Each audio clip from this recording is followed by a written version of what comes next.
A day in the life of a work from home mom, solo parent edition. Good day everyone, it's another work from home diary, and today, excited akong gamitin ang bagong coffee glass ko na nabili online, but the only not so good thing about this is napakanipis at light niya, so madali talaga siyang mabasag. Since I bought my new coffee machine, ang dami nga rin nagtatanong kung ano ba itong ginagamit ko or saan ko nabili. Nasa comment section lang po lahat ng gamit na nabili ko online para isang sagot na lahat. I decided to make a caramel latte today na pinarisa ng pahak na donut.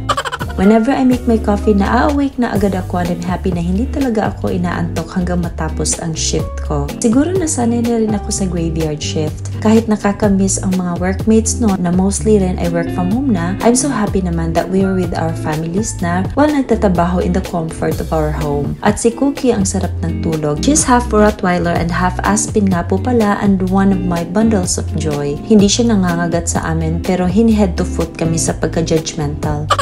After my shift ay bumaba na ako at si Jeff kumain na lang ng donut for his breakfast. Nabitin talaga siya kasi konti lang ang binili ko kaya bibili pa ako. Hindi talaga kami usually mahilig sa matamis. Siguro once in a month may mga sweet cravings kami. After my nap, as always, I head to the kitchen and made our lunch. I wanted to make a strawberry mango smoothie today and I swear by this combo kasi isa rin talaga to sa mga gusto kong combination sa smoothie.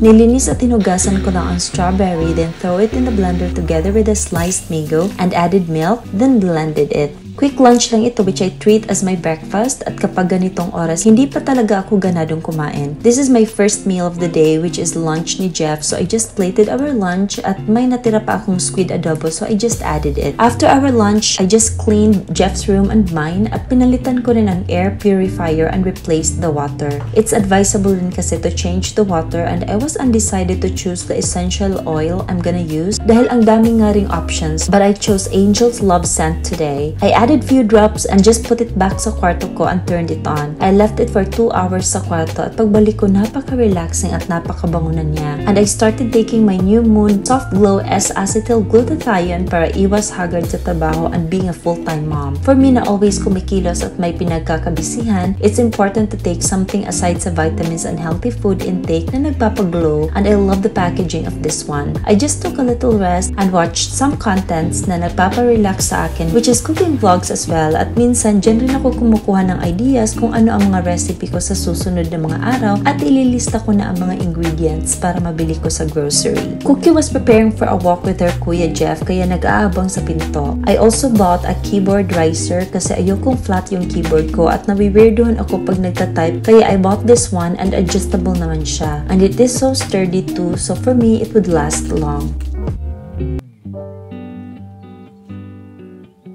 While Jeff and Cookie were taking a walk outside, naghanda na rin ako ng dinner namin and I just minced some garlic using my Simplest food processor and stored it sa bago kong biling food containers. Nilagay ko na rin dito ang spring onions and just put tissue para magtagal siya at hindi madaling malanta.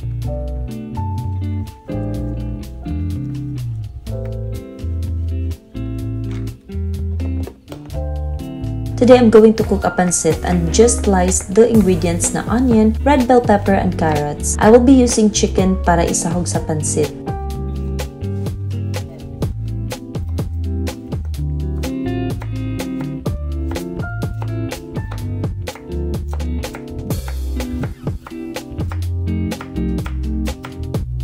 This part, I'm using chicken thighs and I just remove the bones.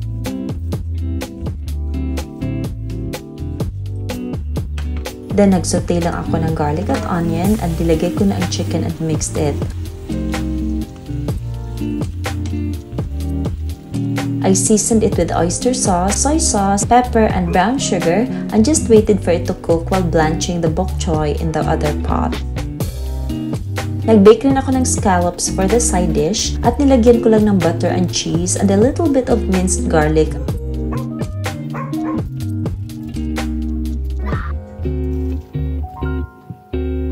At tamang-tama dahil naluto na ang chicken at sinunod ko na lang ang mga veggies and also the cooked pancit and bok choy, then mixed it together.